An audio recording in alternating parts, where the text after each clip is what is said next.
Hi, how are you? Good? Okay, so if you clicked on this video title, you're most likely skinny fat, which is the target audience of this video. So you seem to be stuck in a certain position where, excuse me, you don't have enough muscle, but you aren't lean enough. So then which way do you go exactly? What is lacking in your body that's giving you the skinny fat look? Is it because you're not lean enough? Is it because you're not big enough? Like, what is it? It kind of seems like both right now, doesn't it? The truth is, it's nothing to do with your leanness, and it's nothing to do with like anything like your abs or like how big your biceps are. That's not the main thing that's making you seem skinny fat. And with a simple change, you can go from skinny fat to like more bulky slash athletic with just prioritizing certain muscle groups over others. So, what is skinny fat characterized by? Let me just ask you that. What is skinny fat characterized by? And you might be thinking like, okay, flabby stomach, small arms. You're thinking of the wrong things. That's the wrong paradigm. What skinny fat actually is the lack of a V taper. So, what is a V taper? A V taper is the almost like an upside down Dorito shape from your upper back to your waist.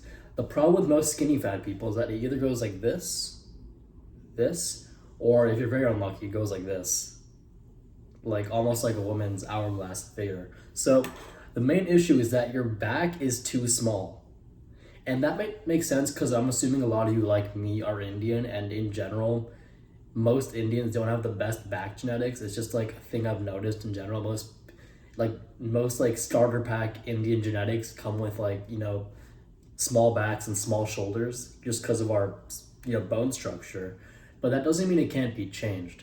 So the two biggest things that are like basically holding you back from having a V taper and like getting out of this skinny fat body is having a small back and narrow shoulders. Because if you think about it, like sure you have some belly fat, but if you were to like gain some width in your back and some width in your shoulders, it would be a V taper and you'd go from looking like a skinny fat guy to like a bulky guy, which is like miles better than being skinny fat, obviously. Like maybe it's not the ideal of being like lean and athletic, but at least you're at a starting point of where, you have at least a V taper. That's like the bare minimum to look like you actually, have some kind of muscle mass. So even more than arms, more than abs, the priority is shoulders and back. So my throat is not good today.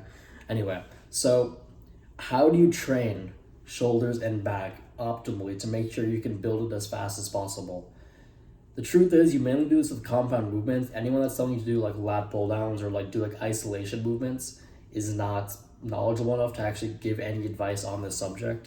So, the best back exercise you can do by far in order to fix your skinny fat frame, which is what I did to fix my skinny fat frame, was pull-ups. So if you can't do a pull-up, you just basically cheat your way up and then slowly go down. That's called a negative pull-up. You can Google that if you want to as well. And then if you want to really make it a step above that, but you still can't do pull-up, what you do is you do the negative, you cheat up, you slowly pulse down. But then here, you pulse up a little bit, and then you go down again, then pulse up, then down again, then pulse up as you keep like, it's gonna look like this, this, this, this, this, until you're down.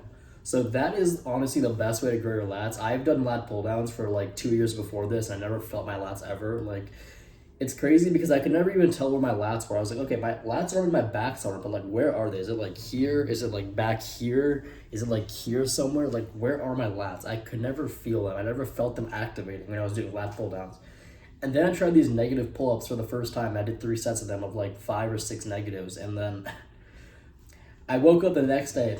First of all, my abs were extremely sore, so it does hit your abs if you're not like having the strongest core. But then on top of that, my lats were so sore. Like it was like every time I reached up to grab something, it hurt, and I was like, wow, I never felt that muscle before.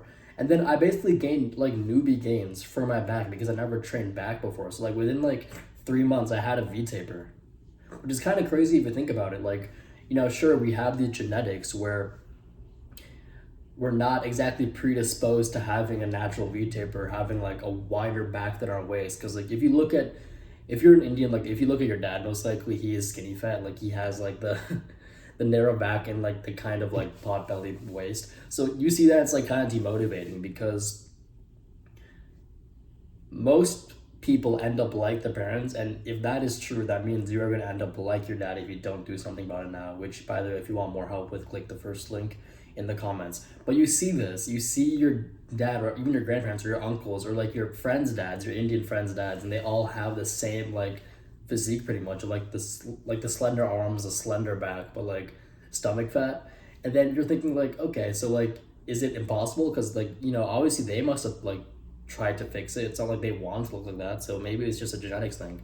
It's not. It's just that no one wants to do the actual hard task of training their back because I'll be honest, I still hate doing pull-ups. Like I don't pull-ups are like one of my least favorite exercises to do, and I still do them just because it's good for training your back. It's the best back builder by far. And the only thing that comes second is bent over rows. So if you really want to gain the V taper and finally fix your skinny fat physique, start doing pull-ups like 2-3 times a week and like just really focus on doing those like 3 sets of negatives. And I promise, within like 3, 4, 5 months, you will see a very substantial difference. And then in terms of shoulders, there's one thing I recommend. Most people tend to overtrain the front part of their shoulders, which does not correlate with or contribute to your shoulder width.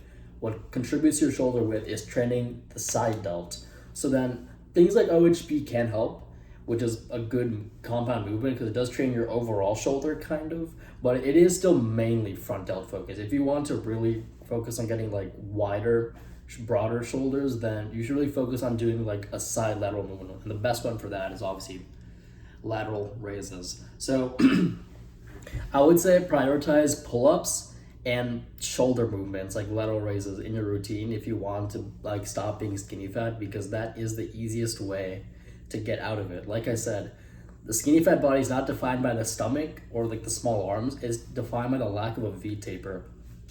If you have stomach fat, that's fine, but if you have a V taper, like a wide back that goes into the waist, even if there's like fat there, you're not going to be skinny fat anymore. You're going to be like a bulky guy, and that's like a good thing to be, at least better than skinny fat.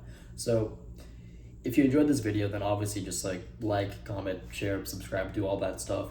Like I said, my Skinny Fat Odyssey, which is a course for beginner skinny fat guys who are a bit overwhelmed by the fitness like industry space, click that. That's the first link in the comments, and I'll see you next video.